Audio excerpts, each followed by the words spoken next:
Hello guys, 2-3 ദിവസമായിട്ട് ഞാൻ ചേട്ടനടുത്ത് പറഞ്ഞുകൊണ്ടിരിക്കുകയാണ് നമുക്ക് ആ മാറ്റ് എടുത്തൊന്ന് ക്ലീൻ ചെയ്യണമെന്ന്. വാക്യൂം വെച്ച് പിടിച്ചാൽ അതിൻ്റെ അകത്ത് ഉള്ള അലുക്കുലുത്ത് പൊടികൾ മാത്രമേ പോകത്തുള്ളൂ. നമ്മൾ ഇതുപോലെ എടുത്ത് കുടഞ്ഞാൽ മാത്രമേ ഫുള്ളായിട്ടുള്ള പൊടി അതിനകത്ത് നിന്ന് വരത്തുള്ളൂ കേട്ടോ. ഈ ഒരു മാറ്റ് നമ്മുടെ ബാൽക്കണിയുടെ സൈഡിലായതുകൊണ്ട് തന്നെ നമ്മളത് അതിൻ്റെ ഡോർ തുറന്നിടുമ്പോഴത്തേക്കും വെളിയിൽ നിന്നുള്ള പൊടിക്കാറ്റൊക്കെ അടിച്ചിട്ട് ഫുള്ള് പൊടിയാണ് കേട്ടോ. ചേട്ടൻ അത് മണൽ തന്നെയാണോ എന്ന് ടെസ്റ്റ് ചെയ്യാൻ വേണ്ടിയിട്ട് എടുത്തൊക്കെ നോക്കുന്നുണ്ടായിരുന്നു. അങ്ങനെ നമ്മൾ രണ്ടുകൂടെ ക്ലീൻ ചെയ്തുകൊണ്ടിരുന്നപ്പോഴത്തേക്കാണ് അയാൻ ഉറക്കണീറ്റത്. അയാൻ ഉറക്കണീക്കുന്നതും വെയിറ്റ് ചെയ്തിരിക്കുകയായിരുന്നു കേട്ടോ നമ്മൾ പുറത്തുനിന്ന് ഷോപ്പിങ്ങിന് പോകാനായിട്ട്. അപ്പോൾ അതിന് മുന്നേ ആയിട്ട് ഞാൻ വന്നപ്പോഴത്തേക്കും ചേട്ടൻ അത് ഫുള്ള് ക്ലീൻ ചെയ്തിട്ടുണ്ടായിരുന്നു. അപ്പം ഞാനൊന്ന് മോപ്പ് ചെയ്യാൻ കൂടെ ചെയ്യാമെന്ന് വിചാരിച്ചു. അങ്ങനെ നമ്മൾ അയാനെയൊക്കെ റെഡിയാക്കി അവന് ഫുഡ് കൊടുത്തിട്ടാണ് കേട്ടോ കൊണ്ടുപോകുന്നത്. ഇല്ലെങ്കിൽ അവിടെ ചെന്നിട്ട് അവൻ ഫുൾ അലമ്പാക്കും.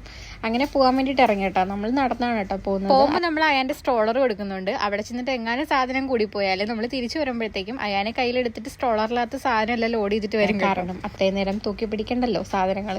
അപ്പോൾ ഇന്ന് നമ്മൾ നല്ല ഓഫർ ഉണ്ടായിരുന്നതുകൊണ്ട് നാട്ടിൽ കൊണ്ടുപോകാൻ വേണ്ടിയിട്ട് കുറച്ച് സാധനങ്ങളും കൂടെ പർച്ചേസ് ചെയ്തിട്ടുണ്ടായിരുന്നു. മുന്നേ ഞാൻ നെസ്റ്റോയിൽ ലുലുലൊക്കെ പോകുമ്പം ആദ്യം എടുക്കുന്ന സാധനമാണ് കേട്ടോ ഇത്. ഈ ഒരു ഫ്രഷ് ചോക്ലേറ്റ് മിൽക്ക് എനിക്ക് ഭയങ്കര ഇഷ്ടമാണ്. ഇപ്രാവശ്യം വന്നിട്ട് വാങ്ങിയില്ലല്ലോ എന്നുള്ള സങ്കടം തീർക്കാൻ വേണ്ടിയിട്ട് ഞാനത് വാങ്ങിയിട്ടുണ്ടായിരുന്നു. ഇനി വീട്ടിൽ വന്നിട്ട് കുക്ക് ചെയ്യണ്ടല്ലോ എന്ന് വിചാരിച്ചിട്ട് പ്രവാസികളുടെ ദേശീയ ഭക്ഷണമായ കുബൂസും ഒരു ചിക്കനും വാങ്ങി കേട്ടോ. ചിക്കൻ ദേശീയ ഭക്ഷണമല്ല, അതവിടെ ഓഫർ ഉണ്ടായിരുന്നുകൊണ്ട് വാങ്ങിച്ചതാണ്. നെസ്റ്റോക്കാർ ഇതിൻ്റെ കൂടെ നമുക്ക് ഹമ്മൂസും മയണൈസും ഒന്നും തരാത്തത് കൊണ്ട് നമ്മൾ കുറച്ച് പച്ചവെള്ളം കുടിച്ച് അഡ്ജസ്റ്റ് ചെയ്തു കേട്ടോ. പിന്നെ ഇറങ്ങാൻ കുറച്ച് പാടായിരുന്നു. അപ്പം അത്രേ ഉള്ളൂ ചേച്ചാ.